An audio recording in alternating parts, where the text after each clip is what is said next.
सभी किसान भाई बहन व मातृशक्ति को राजेश कटारिया तरफ से नमस्कार। आज हम बात करेंगे भाई, जो किसान जैविक खेती शुरू तो कर देता है लेकिन कई कारण होते हैं। उन कारणों पे आज चर्चा करेंगे भाई, वो कहाँ असफल हो रहा है। किसी किसान के फ़ोन आते जी हमारा प्रोडक्शन घट रहा है, कोई किसान कह रहा है जी हमारी फसल अब की बार बहुत कमज़ोर हो गई है। फसल कमज़ोर होगी तो प्रोडक्शन भी घटेगा। तो सबसे अहम जो पहलू होते हैं, जो हमने सूत्र अपनाने होते हैं, उस पर हम चर्चा करेंगे।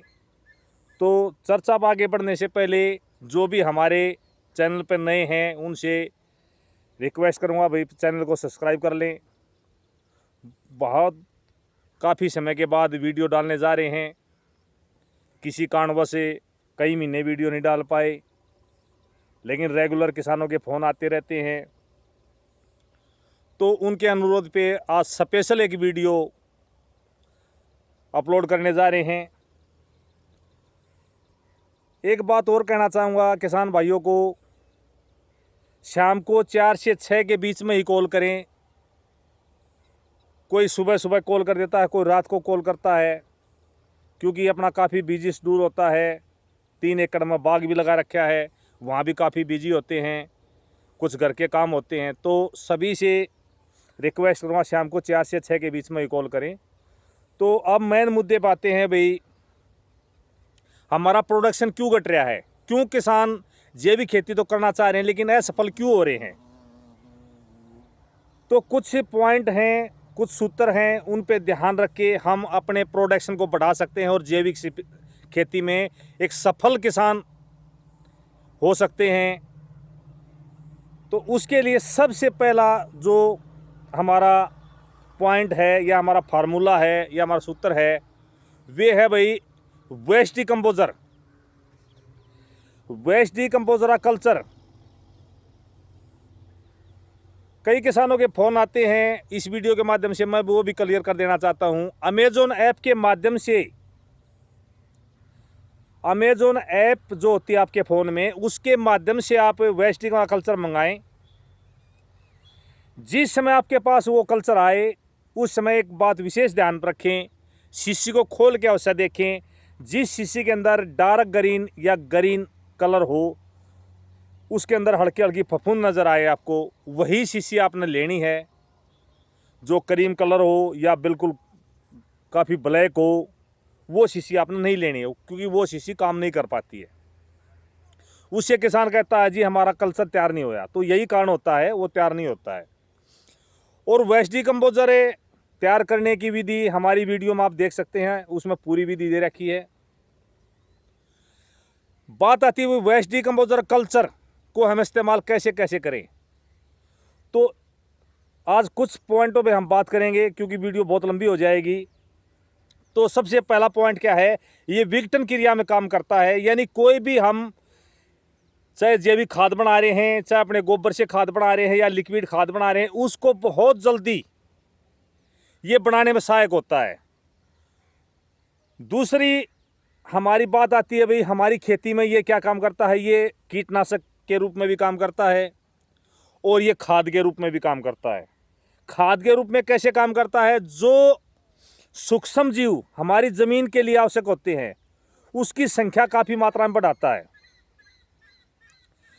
कई किसानों के फ़ोन आते हैं जी हमने waste decomposer culture 2000 litre, 4000 litre, 5000, 10,000 litre तक हमने खेत में चला दिया, लेकिन हमको कोई प्रॉफिट नहीं होया।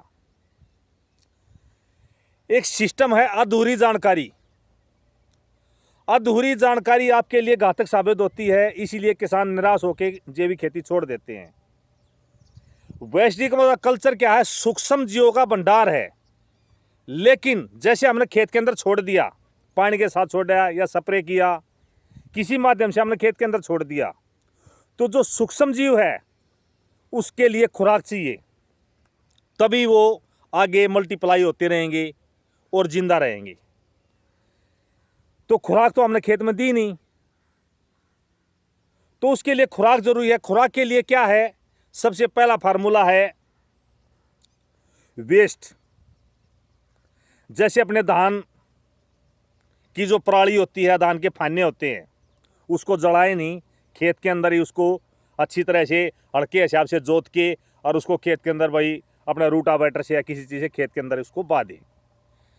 जैसे गेहूं के फाने, उसको खेत के अंदर ही अपने जुताई कर दें रूटावेटर के माध्यम से, और उसके बाद वेस्ट कल्चर चलाएं। ये जो हमारे केचुए होते हैं वो वेस्ट कल्चर की सुगंध लेके ऊपर सतह पर आ जाते हैं। ये हमारी ज़मीन को भुरभुरी भी बनाता है, साथ ही साथ हमारी ज़मीन को नरम भी बनाता है। तो इससे केचुए ऊपर आ जाते हैं और उसको खुराक चाहिए फिर होती है। फिर तो उसके लिए खुराक क्या है, एक तो हमारा वेस्ट, दूसरी खुराक क्या है, गोबर का खाद, वो अवश्य डालें। चाहे आप 1 एकड़ में 2 ट्रॉली डालें। इसके बाद बात आती है भाई, दूसरा पॉइंट भी है, और जो हमने सूक्ष्म जीव अपने खेत के अंदर पैदा किए उनकी खुराक भी है। और सूक्ष्म जीव को बढ़ाने में बहुत बड़ा सहायक भी है, क्योंकि उसके अंदर खुद के सूक्ष्म जीव बहुत काफ़ी मात्रा में होते हैं, जिसका नाम है भाई जीवामृत, यानी कि जीवों के लिए अमृत है वो। जितने भी सूक्ष्म जीव जो हमने वेस्ट डिकम्पोजर के माध्यम से खेत के अंदर छोड़े, उसको ज़्यादातर मल्टीप्लाई करने में बहुत बड़ा सहायक होता है जीवामृत। जीवामृत कैसे बनता है हमारी वीडियो में आप देख सकते हैं, पिछली वीडियो में जाके। उसके अनेकों फायदे होते हैं, वो आपके सूक्ष्म जीवों की संख्या बढ़ाता है, प्लस उसके खुराक में काम करता है, और साथ ही साथ उसका जो स्प्रे करते हैं हम, उसकी स्प्रे में हमारी फसल में काफ़ी बढ़ोतरी में सहायक होता है। कई बार क्या होता है, अकेले जीवामृत से भी काम नहीं चलता, क्योंकि उसके अंदर जितने ज़्यादा सूक्ष्म जीव होंगे उसको एक एक्स्ट्रा खुराक चाहिए। गोबरा खाद हमने डाल दिया, लेकिन कुछ समय के बाद वो मिट्टी हो जाएगा, खाद में परिवर्तन हो जाएगा उस बड़, तो उसके लिए बार बार हमारे को आवश्यकता पड़ेगी घन जीवामृत। घन जीवामृत हमारी वीडियो देख सकते हैं, क्योंकि पूरी जानकारी अगर इसी वीडियो में देंगे तो बहुत लंबी वीडियो हो जाएगी। घन जीवामृत का इस्तेमाल, जैसे गेहूं है तो गेहूं के हर पानी के साथ इस्तेमाल करें। पानी लगाने से पहले उसको खेत के अंदर बिखराव कर दें, जैसे खाद का बिखराव करते हैं, उसके बाद पानी लगा दें। खासकर ध्यान रखें, चाहे आपका वेस्ट डिकम्पोजर है, चाहे आपका जीवामृत है या घन जीवामृत है, खेत के अंदर नमी हो तभी इस्तेमाल करें, या आपने पानी लगाना हो तभी इस्तेमाल करें। पहले आपने भाई घन जीवामृत का छिड़काव कर दिया, उसके बाद भाई आपने पानी लगा दिया तो काम करेगा। कई किसान क्या होते हैं, स्प्रे करते हैं, जी हमारे पानी की आवश्यकता नहीं है, स्प्रे करनी है। सूखी ज़मीन में स्प्रे ना करें। खासकर पहाड़ी क्षेत्रों के अंदर समस्या होती है पानी की, वहाँ पानी कई बार ऑलरेडी पहले से भी नमी होती है, तो वहाँ पर वो स्प्रे के माध्यम से इस्तेमाल कर सकते हैं, चाहे जीवामृत हो या वेस्ट डिकम्पोजर हो। इसके बाद बात आती है भाई फसल को और ज़्यादा मात्रा में बढ़ाना। खुराक तो मिल गई, लेकिन उसको और ज़्यादा मात्रा, यानी कि न्यूट्रेंट, जैसे इंसान को हर तरह के खाद्य पदार्थों की आवश्यकता होती है, किसी के अंदर प्रोटीन होता है, किसी के अंदर भाई कई तरह के न्यूट्रेंट होते हैं, तो इसी तरह से विटामिन होता है, तो इसी तरह पौधों की भी हर तरह की आवश्यकता होती है। जो रासायनिक खेती करते हैं वो किसान क्या करता है, डीएपी लगाता है, यूरिया खेत के अंदर लगाता है, भाई पोटास लगाता है, जिंक लगाता है, तो उसकी पूर्ति हर तरह से हो जाती है। लेकिन यहाँ क्या है, हर चीज़ में एक अपना महत्व होता है। तो इसलिए ना तो अकेले वेस्ट डिकम्पोजर से काम चलता, ना अकेले जीवामृत से काम चलता, तो समय के अनुसार कम से कम 1 एकड़ की बात करता हूँ तो 4 से 5 हज़ार लीटर एक फसल चक्कर में वेस्ट कल्चर हमारी ज़मीन के अंदर जाना चाहिए। चाहे उसको बाल्टी से छिड़काव करके, भाई नमी है, जैसे धान किसान लगा रखे, पानी की आवश्यकता नहीं है, तो बाल्टी ले, डब्बा ले, उसमें छिड़काव कर दे। उसमें बाद में पैर से पूरी तरह खेत में घूम जाए, वो अच्छी तरह से मिक्स हो जाता है। दूसरा क्या है, जीवामृत। 1000 से 1200 लीटर जीवामृत हमारे 1 एकड़ के लिए एक फसल चक्र में जाना चाहिए। 500 से 600 केजी घन जीवामृत हमारे खेत के अंदर जाना चाहिए। इसके बाद समय पर हमको आवश्यकता होती है जैसे कुछ एक्स्ट्रा देने की, तो एक्स्ट्रा देने के लिए सरसों की खड़ी किसान के लिए बहुत ज़बरदस्त है। सरसों की खड़ी का इस्तेमाल करें, पानी के साथ छोड़ें, स्प्रे करें। स्प्रे में 10% लें। पानी के साथ छोड़ने के लिए 1 एकड़ के लिए 5 से 10 केजी 50 से 100 लीटर पानी में उसको भिगो दें।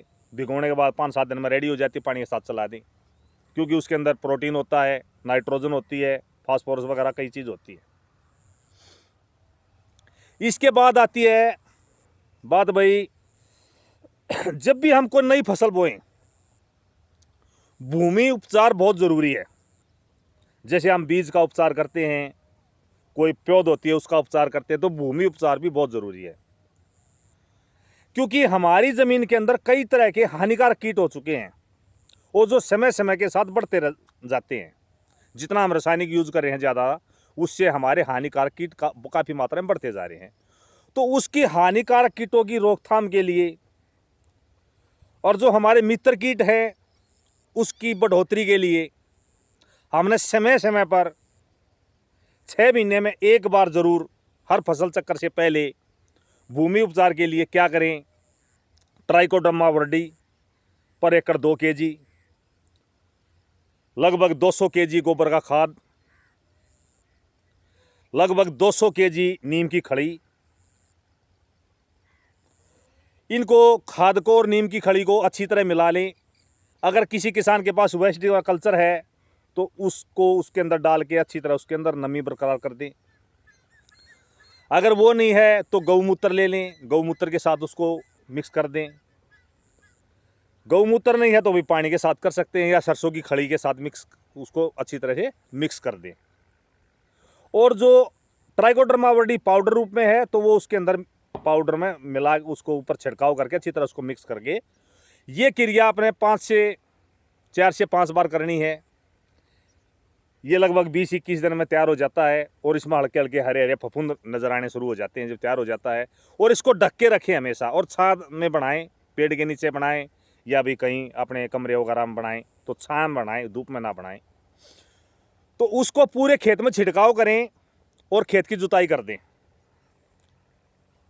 नमी है तभी उसकी खेत की जुताई करें, नमी नहीं है तो पलेवा करके, और जब खेत की जुताई करनी है उस समय उसका छिड़काव करके खेत की जुताई कर दें।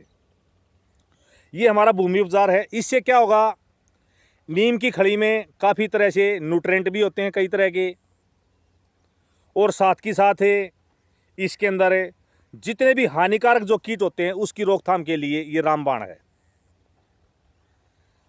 अपना ट्राइकोडर्मा वर्डी फंगस वगैरह के लिए बहुत बढ़िया रामबाण है, कई बीमारियों को भी रोकता है। जो बाद में हमारी फसल में कई तरह की बीमारी आती है, तो अगर भूमि उपचार हम कर देंगे तो ये बीमारी से हम छुटकारा पा सकते हैं।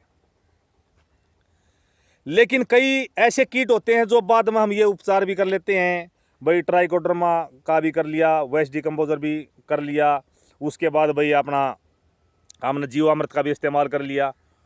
तो कई कीट इस तरह होते हैं जो समय समय के अनुसार आते हैं, जैसे बरसाती कीट होते हैं। कई बार जैसे फसल हमने कोई और फसल लगा रखी है, जैसे बाजरे की कटाई हो जाएगी, ज्वार की कटाई हो जाए, उसके बाद जो फसल लगा रखी है, जैसे गाजर लगा रखी है, गाजर के अंदर घुस जाएंगे। किसी ने मिर्च लगा रखी है, मिर्च के अंदर घुस जाएंगे। टमाटर लगा रहे उसके अंदर घुस जाएंगे। किसी ने बैंगन लगा रखा है उसके अंदर घुस जाएंगे। यानी कि जो फसल हमने उस समय हमारे पास ऑलरेडी है उसके अंदर वो घुस जाते हैं। तो उन कीटों की रोकथाम के लिए बहुत ही अच्छी चीज़ है, क्योंकि बहुत से किसान वैसे तो जैविक खेती कर लेते हैं, लेकिन जब समय पे कीट धावा बोलते हैं तो उनके हाथ पाँव फूल जाते हैं। जी एट ए टाइम हम कहाँ से क्या करें, ऑलरेडी पहले से बना के रखें। 10 पत्ती का अरक बोल सकते हैं आप, या 10 पत्ती को आप अच्छी तरह काट के और उसको गौमूत्र में उसको आपने सड़ाना है, यानी उसका अर्क निकालना है, वो लगभग 20 से 21 दिन 22 दिन में, कई बार 15 दिन में भी तैयार हो जाता है। गौमूत्र खुद कीटनाशक का काम करता है और आपकी कई तरह की बीमारियों में बहुत बड़ा सहायक होता है, और साथ के साथ आपके खेत की जो उपजाऊ जमीन तैयार करने में बहुत बड़ा सहायक होता है। तो गौमूत्र के साथ ही बनाएं, और उसमें आप जैविक कीटनाशक महाशक्तिशाली हमारी वीडियो देख के आप बना सकते हैं। कई बार किसानों के पास ऑलरेडी तैयार नहीं होता, तो उसके लिए एक बहुत सिंपल तरीका है। 1 एकड़ के लिए लगभग 5 केजी नीम की पत्ती लें, 10 लीटर गौमूत्र ले लें, उस नीम की पत्ती को अच्छी तरह कूट लें। अगर आपके पास आख और धतूरा भी मिल जाता है तो 1-1 केजी वो भी मिला लें उसके अंदर, और उसको अच्छी तरह कूट के, और 10 से 12 लीटर गौमूत्र लें। 15 लीटर होगा तो भी चलेगा, 20 होगा तो बहुत बेस्ट है, लेकिन 10-12 लीटर कम से कम ज़रूर लें, और उसके अंदर उबाल लें। उबालने के बाद उसको ठंडा कर लें, और ठंडा करने के बाद लगभग जो अपनी 15 लीटर की जो टंकी होती है उसमें लगभग 1.5 लीटर, अगर 20 लीटर की टंकी है तो 2 लीटर, और पर टंकी 100 से 150 ml एलोवेरा का जूस निकाल के पर टंकी अवश्य डालें। और साथ की साथ नीम ऑयल 1500 ppm किसान के लिए बहुत बढ़िया होता है। वैसे तो 3000, 5000, 15000 ppm बढ़ता रहता है, लेकिन नॉर्मल जो 1500 ppm बहुत अच्छा है। वैसे नीम ऑयल सभी चलेंगे। पर टंकी अगर 15-16 लीटर की टंकी है तो लगभग 80 से 100 ml के आसपास वो भी अवश्य डालें। 20 लीटर की टंकी है तो उसको बढ़ा लें, 100 ml के आसपास डाल लें। ये स्प्रे समय समय पर अवश्य करते रहें। जो एक्स्ट्रा कीट होते हैं जो समय समय पर पैदा होते हैं, उसकी रोकथाम के लिए ये रामबाण का काम करते हैं। नीम ऑयल ग्रोथ प्रमोटर भी होता है। तो जो रासायनिक स्प्रे करते हैं उससे जो जहर हमारे फसल के अंदर होता है वो धीरे धीरे हमारे शरीर के अंदर भी आता है, क्योंकि हम किसी भी फसल में मारते हैं उसको, अनाज है तो अनाज को खाते हैं, सब्जी है सब्जियों को खाते हैं, फ्रूट है तो फ्रूट को खाते हैं, तो हमारे शरीर के अंदर भी आता है और तरह तरह की बीमारियां होती है। तो रासायनिक छोड़ के आप 100% जैविक विधि से कीटनाशक भी जैविक बनाएं। बाकी लस्सी वाला कीटनाशक भी बहुत से किसान बनाते हैं, वो भी समय समय पर इस्तेमाल करते हैं। तो इन पॉइंटों पे गौर करके आप जैविक खेती में सफल किसान बन सकते हैं। पहला पॉइंट वेस्ट डिकम्पोजर, दूसरा जीवामृत, तीसरा घन जीवामृत, चौथा जो हमारा है भाई एक्स्ट्रा के लिए हम सरसों की खड़ी, जिब्रेलिक एसिड, वो हमारी वीडियो देख सकते हैं, बहुत ही आसान है घर पे बनाना, उसका भी आप स्प्रे में इस्तेमाल कर सकते हैं। अमीनो एसिड, वो भी वीडियो देख सकते हैं, उसके अंदर सारी है। सरसों की खड़ी, ये सब आप मिला के भी स्प्रे कर सकते हैं, ये एक्स्ट्रा पावर के लिए है। और भूमि उपचार ज़रूर करें हर फसल चक्र से पहले, ये अवश्य ध्यान रखें। कीटनाशक का समय समय पर, जैसे बागवानी में ज़रूरी होता है बहुत ज़्यादा, आम फसल में तो काम चल जाता है, लेकिन बागवानी में बहुत ज़रूरी होता है। तो समय समय पर ये काम करते रहें, आप 100% सफल होंगे, ये मेरी गारंटी है। वैसे तो आजकल जो किसान जैविक विधि में से खेती शुरू करता है पूरी जानकारी के साथ, वो 2 साल में खुद एक्सपर्ट हो जाता है और एक से एक नए फार्मूले ईजाद करता रहता है। जैसे भाई अपना किचन वेस्ट है, हम वैसे फेंक देते हैं किचन वेस्ट को अपने घर पे। जितना किचन वेस्ट डेली निकलता है, एक ड्रम ले लो, ड्रम के अंदर किचन वेस्ट डाल दो, उसमें वेजिटेबल कल्चर डाल दो। जब आपको 1 महीना हो जाए, जब उसको अलग रख दो, कुछ दूसरे ड्रम में डालना शुरू कर दो और उसको लगभग 1 महीना और रहने दो ऐसे ही। तो उसको फिर उसको छान के अच्छी तरह से उसका स्प्रे लगाओ, आप चमत्कार देखोगे। जो हम ऐसे फेंक देते हैं वेस्ट को, चाहे आपका फ्रूट वेस्ट है चाहे किचन वेस्ट है, वो हर तरह से जैविक खेती में कामयाब है। अपने खेत का कोई भी खरपतवार खेत से बाहर ना निकालें, उसको खरपतवार को हाथ से पाड़ के खेत के अंदर डाल दें, वो भी आपका जबरदस्त खाद का काम करता है। तो वीडियो काफ़ी लंबी बनती जा रही है, आने वाली वीडियो में आपसे और बातें शेयर करेंगे। धन्यवाद दोस्तों, जय हिंद, जय भारत, जय माता दी।